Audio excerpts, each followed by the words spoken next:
When animating on paper and pencil back in the pre-computer age, one of the tools that the animator had to use very well was the exposure sheet, also called the dope sheet. And this was a gigantic sheet of paper on which you would write down your camera instructions, as well as your dialogue, the leveling of the scene, like which layer the background went on, which layer the characters went on. And it would go from bottom, a background here, to the top layer on the left.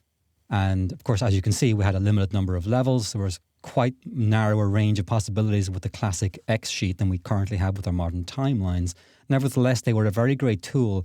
And the important thing was to use them to make notes on your X sheet. For example, if you have musical beats, you could mark them out wherever they occurred. And this would enable you to plot your animation very, very efficiently. And using the X sheet wisely was a very good thing to learn. Today, we don't have paper X sheets or dope sheets, well, most of us. But we do have timelines in our computer programs, most of us. So let's take a look at one.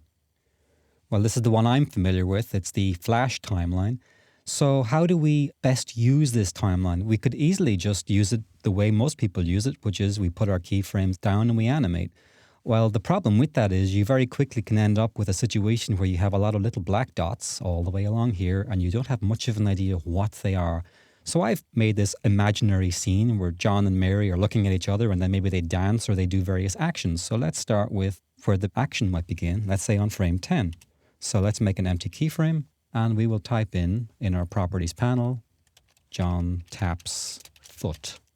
And then we might begin a different action for Mary. I don't want them overlapping. We'll make a new level for her, and we'll just type in a note, Mary reacts. And then by this point, they're both dancing. And as I type in these labels, it gives me an idea for where the various actions should occur. And let's say they're tapping a beat, and maybe I even want a third layer for that. And if the beat's happening every, say, 12 frames, 1, 2, 3, 4, 5, 6, 7, 8, 9, 10, 11, 12, that'll be John's foot tapping. I can make a note of this. Extend the timeline if I need to. And tap foot. So now you see we have plain English descriptions of the different keyframes and what's happening on those keyframes.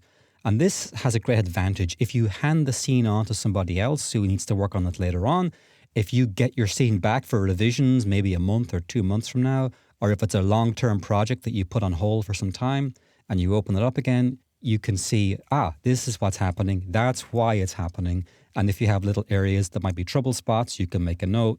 Watch out here. This is where they overlap.